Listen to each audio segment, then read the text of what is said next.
우리 인생을 살면서 좋은 일도 겪고 때로는 안 좋은 일도 겪습니다. 좋은 일이 생길 때는 누구든지 하나님께 감사하고 찬송합니다.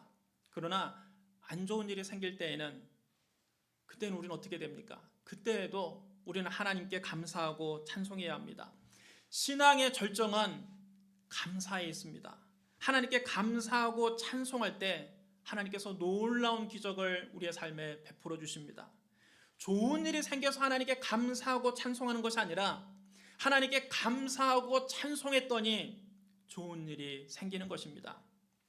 유다왕 여호사밧은 큰 고난을 당했습니다. 모압과 암몬 동맹군이 세일산의 40군대와 함께 여호사밧을 치러 온 것입니다. 전령들이 급하게 와서 여호사밧 왕에게 보고했습니다. 큰 군대가 사해 건너편에서 왕을 향해 오고 있습니다. 그들은 벌써 하사손 다말 곧 엔게디에 와 있습니다.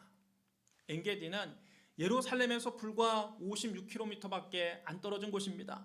이미 사해를 건너온 모압과 암몬 동맹군이 예루살렘까지 오는 데는 이제 채 하루도 걸리지 않습니다. 절체절명의 위기입니다. 그때 왕이 제일 먼저 찾아간 곳은 하나님의 전이었습니다. 왕이 전 국민에게 금식령을 선포하고 성전에 나가 엎드려 하나님께 부르짖어 기도하기 시작했습니다. 여호사밧은 국가의 위기 앞에서 하나님께로 낯을 향하여 간구했습니다. 바로 이것이 여호사밧 왕의 위대한 점입니다. 그는 인간의 운명과 역사를 좌우하시는 분은 하나님이심을 알고 있었습니다. 그래서 위기를 만나자 그는 하나님께 눈물로 간구했습니다. 여호사밧은 군대의 힘을 의지하지 않고 강대국의 도움을 요청하지 않고 오직 하나님만 믿고 하나님만 의지한다고 기도했습니다.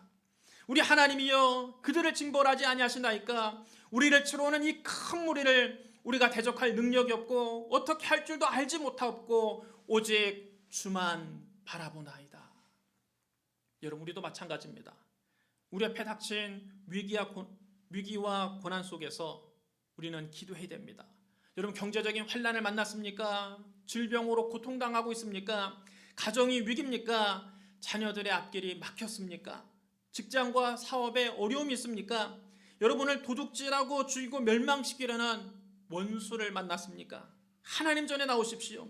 하나님께로 낯을 향하십시오. 하나님께 부르짖으십시오. 금식하며 하나님께 매달리십시오. 우리가 하나님을 간절히 찾으면 하나님 우리를 위기에서 건져주십니다. 기도는 상황을 변화시킵니다. 기도는 고난을 축복으로 바꿉니다. 기도는 하나님의 손을 움직입니다. 여호사밧은 찬양대를 조직해서 군대 앞에 세우고 찬양하면서 행진하게 했습니다.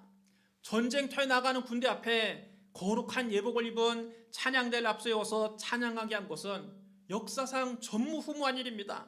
유다 군대는 찬양대를 앞세우고 찬송을 부르면서 적진을 향해 나아갔습니다. 여러분, 그들이 뭐라고 찬송했을까요? 역대하 20장 21절에 이렇게 기록되어 있습니다. 여호와께 감사하세 그 인자하심이 영원하도다. 여러분, 따라 주원합니다. 여호와께 감사하세. 여호와께 감사하세. 여러분, 지금 하나님께 감사할 만한 상황입니까? 전쟁이 났습니다. 적군들이 예루살렘 코앞까지 쳐들어왔습니다. 나라의 운명이 바람 앞에 등불처럼 위태롭습니다. 그때 여호사밧은 하나님께 감사의 찬송을 부르며 전쟁터를 향해 나아갔습니다. 그러자 놀라운 일이 벌어졌습니다. 하나님께서 모압과 암몬과 세일산 동맹군 속에 복병을 숨겨두셨습니다. 그리고 모압과 암몬 군대를 치게 하셨습니다. 모압과 암몬 사람들은 세일산 주민들이 자기들을 배신했다고 오해했습니다. 그래서 모압과 암몬 사람들이 세일산 사람들을 다 공격하기 시작했습니다. 그들은 세일산 사람들을 다 죽여서 멸망시켰습니다. 그러더니 이제는 모압과 암몬이 자기들끼리 또 서로 싸웁니다. 언제 이런 일이 벌어졌습니까? 역대 20장 22절로 23절에 이렇게 기록되어 있습니다. 그 노래와 찬송이 시작될 때에 여호와께서 복병을 두어 유다를 치러 온 암몬 자손과 모압과 세일산 주민들을 치게 하심으로 그들이 패하였으니 곧 암몬과 모압 자손이 일어나 세일산 주민들을 쳐서 진멸하고 세일산 주민들을 멸한 후에는 그들이 서로 쳐 죽였더라. 여러분, 따라해 주시기 바랍니다. 그 노래와 찬송이 시작될 때에 나라의 운명이 바람 앞에 등불처럼 위태로울 때 하나님께 감사의 찬송을 올려드렸더니 그 노래와 찬송이 시작될 때에 하나님께서 그들을 대신해서 싸우신 것입니다. 유다 군대는 광야를 내려다볼 수 있는 곳에 이르러서 적의 군대를 살펴보았습니다. 그러나 보이는 것은 들에 널브러진 시체들 뿐이었습니다. 여호사밧과 그 군대가 시체들로부터 값진 물건을 취하러 내려가 봤더니 양식과 의복과 보물이 너무나 많았습니다. 너무 많아서 다 가지고 갈 수 없을 지경이었고 전리품을 거두는 데만 3일이 걸렸습니다. 하나님께 감사의 찬송을 올려드렸더니 적군에서 자중질환이 일어나서 자기들끼리 싸우다가 다 진멸되고 만 것입니다. 유다 군대가 한 일이라고는 적군이 자멸하는 것을 구경하다가 적군의 금은보화를 취한 것뿐입니다. 넷째 날 여호사밧과 군대는 브라가 골짜기에 모여서 여호와 하나님을 찬양했습니다. 그때부터 그곳 이름을 브라가 골짜기라 불렀습니다. 브라가 골짜기란 송축의 골짜기라는 뜻입니다. 다른 말로 하면 찬송의 골짜기라는 뜻입니다. 환난을 만났을 때 여호사밧과 그 군대가 하나님께 감사의 찬송을 드렸더니 환난이 축복으로 바뀐 것입니다. 위기가 기회로 바뀐 것입니다. 근심이 찬송으로 바뀐 것입니다. 여러분의 삶에 이런 놀라운 반전이 일어나기를 주님의 이름으로 축복합니다. 예수님은 십자가를 지시기 전날 밤 제자들과 마지막 만찬을 가지셨습니다. 예수님은 그 식사 자리에서 떡을 들고 축복하시고 제자들에게 떼어 나눠주시며 말씀하셨습니다. 받으라, 이것은 내 몸이니라. 또 잔을 들고 감사 기도를 드리셨습니다. 그리고 제자들에게 주시며 말씀하셨습니다. 이것은 많은 사람을 위하여 흘리는 나의 피, 곧 언약의 피니라. 마지막 만찬을 마치신 예수님은 제자들과 함께 찬미하며 감람산으로 가셨습니다. 마가복음 14장 26절에 이렇게 기록되어 있습니다. 이에 그들이 찬미하고 감람산으로 가니라. 여러분 따라해 주셔야 합니다. 그들이 찬미하고 감람산으로 가니라. 여러분 지금 예수님이 찬미할 때입니까? 그 밤에 예수님은 거기서 대제사장이 보낸 무리들에게 잡히실 것입니다. 바로 그 다음날 아침 예수님은 십자가에 달리게 되실 것입니다. 주님은 그거 다 알고 계셨습니다. 예수님은 그거 다 아시고도 십자가에 못 박히는 고난 앞에서 아버지 하나님께 감사하고 찬미하셨습니다. 예수님은 십자가 죽음 앞에서도 감사하고 찬미하셨기 때문에 부활의 영광을 얻으신 것입니다. 지금 여러분 가운데 가슴에 대못이 박히는 고난을 겪고 있는 분이 있습니까? 눈앞에 캄캄한 죽음의 절망을 겪고 있는 분이 있습니까? 고난 앞에서 감사하고 찬미할 때 고난이 영광으로 바뀌게 됩니다. 절망 앞에서 감사하고 찬송할 때 절망이 희망으로 바뀌게 됩니다. 그러므로 고난과 절망 가운데서도 하나님께 감사하고 찬미하는 저와 여러분 되시기를 주님의 이름으로 축원합니다. 바울과 실라가 마게도냐의 빌립보 지방에 가서 복음을 증거할 때 점치는 귀신 들린 여종이 계속 따라다니면서 그들이 복음 전하는 것을 방해했습니다. 바울이 이 점치는 귀신 들린 여종 때문에 괴로워서 견딜 수가 없었습니다. 복음을 전하려고 하면 그 귀신 들린 여종이 옆에서 자꾸 딴소리를 해가지고 방해했습니다. 그날도 여종이 바울의 복음 증거를 방해했습니다. 그때 바울이 그 여종을 붙들고 있는 귀신을 향해 명령했습니다. 예수 그리스도의 이름으로 내가 너에게 명하노니 그에게서 나오라. 그러자 귀신이 그 즉시 그 여종에서 나가서 떠나갔습니다. 귀신 들린 사람에게서 귀신이 떠나갔으니 사람들이 모두 다 기뻐하고 좋아할 줄 알았습니다. 그런데 이게 웬걸 예상치 못한 일이 생겼습니다.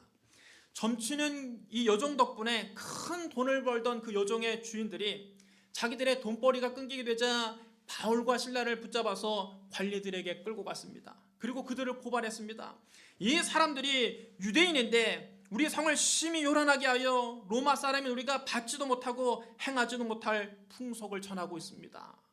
관리들은 이 그 지역의 유지들 말만 듣고 부하들에게 명령했습니다. 옷을 찢어 벗기고 매로 매우 쳐라. 바울과 실라는 그날 피투성이가 되도록 매를 맞고 악명 높은 빌립보의 지하 감옥에 수감되었습니다. 그들의 발에 착고가 채워졌습니다. 그들은 얻어맞은 통증 때문에 잠을 이룰 수가 없었습니다. 이쪽으로 돌아 누워도 몸이 아프고 저쪽으로 돌아 누워도 몸이 쓰라렸습니다. 게다가 습기와 허기가 그들을 더욱더 고통스럽게 했습니다. 누구든지 이런 상황에 감사가 나오지 않을 것입니다. 어두운 지하 감옥을 바라보고 자기 옆에 지나다니는 벌레들을 바라보고 자기 몸에 난 피투성이 난 상처를 바라보고 추위에 부들부들 떨고 있는 자기 자신을 바라보고 배고파서 배를 어루만지고 있는 자기 자신을 바라보면 도저히 감사가 나오지 않을 것입니다.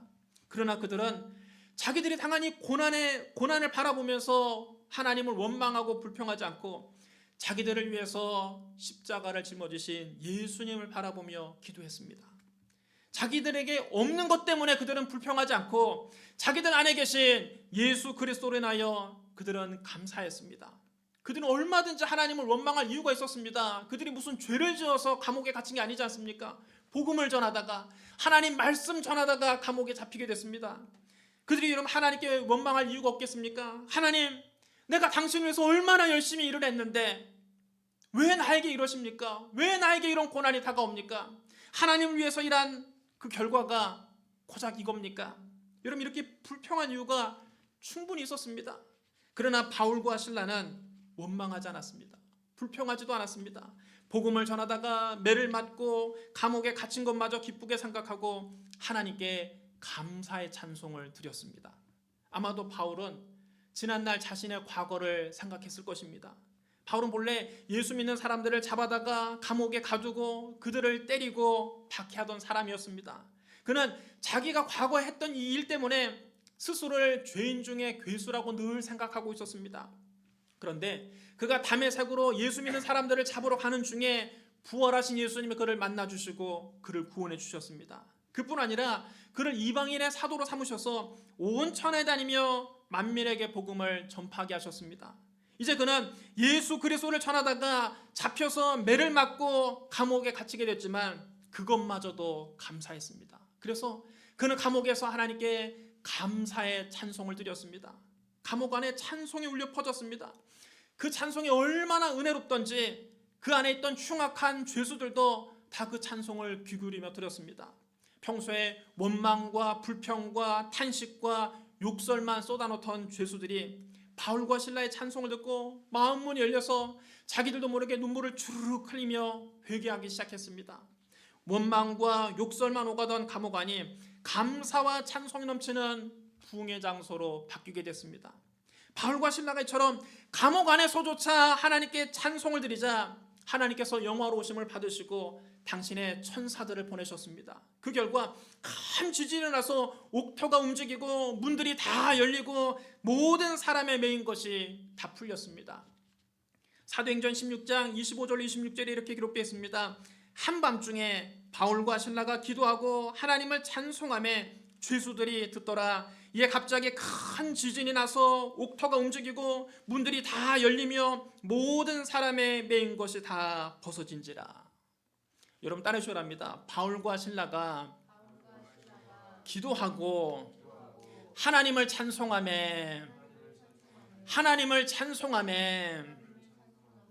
바울과 실라가 감옥 안에서 하나님께 기도하고 찬송할 때 옥토가 움직이고 문들이 다 열리고 모든 사람의 매인 것이 벗겨지는 놀라운 기적이 일어난 것입니다. 여러분은 지금 어떤 감옥에 갇혀 계십니까? 경제적인 문제의 감옥에 갇혀 있습니까? 가정 불화의 감옥에 갇혀 있습니까? 자녀의 입시라는 감옥에 갇혀 있습니까? 육체의 질병이 여러분을 묶고 있는 착고입니까? 인간관계가 여러분을 가둬놓는 감옥입니까? 여러분을 도둑질하고 죽이고 멸망시키려고 하는 원수를 만났습니까? 우리가 그 감옥 안에서 원망하고 불평하면 더 큰 고통에 매이게 될 뿐입니다. 이럴 때일수록 우리는 바울과 실라처럼 하나님께 감사하고 찬송해야 합니다. 감사하고 찬송할 때 우리를 가두고 있는 감옥문이 열리고 문제의 착고가 벗겨지는 놀라운 기적이 일어나는 것입니다. 그러므로 환난의 감옥 안에서 하나님께 감사하고 찬송하는 저와 여러분 되시기를 주님의 이름으로 축원합니다. 사랑하는 성도 여러분, 좋은 일이 있을 때는 누구나 감사합니다. 안 믿는 사람조차 하나님께 감사합니다. 그러나 진정한 감사는 안 좋은 일이 생길 때에도 좋으신 하나님을 끝까지 신뢰하고 감사하며 찬송하는 것입니다. 우리가 좋으신 하나님을 끝까지 신뢰하고 감사하고 찬송할 때 안 좋은 일이 좋은 일로 바뀌는 기적을 보게 됩니다. 지금 환난을 만난 분이 있습니까? 지금 고난에 쓰디쓴 눈물을 흘리고 있는 분이 있습니까? 감사하십시오. 눈물을 흘리면서라도 감사하십시오. 입술을 꽉 깨물고라도 하나님께 감사하십시오. 고난 중에 하나님께 감사함으로 고난이 영광으로 바뀌는 기적을 체험하시기를 주님의 이름으로 축복합니다. 우리 기도하겠습니다. 사랑과 은혜가 풍성하신 하나님 아버지, 올 한 해 우리에게 기쁘고 좋은 일도 많았지만 슬프고 힘든 일도 있었습니다. 지금 너무 힘들고 슬픈 가운데도 하나님을 찾아와서 하나님께 감사하며 기도합니다. 좋으신 하나님을 신뢰합니다. 하나님께서 모든 일을 합력하여 선을 이루어 주실 것을 믿습니다. 우리 인생을 주님께 맡깁니다. 우리 자녀들의 인생을 주님께 맡깁니다. 주여 우리의 삶을 인도하여 주시옵소서. 예수님 이름으로 감사하며 기도드리옵나이다. 아멘.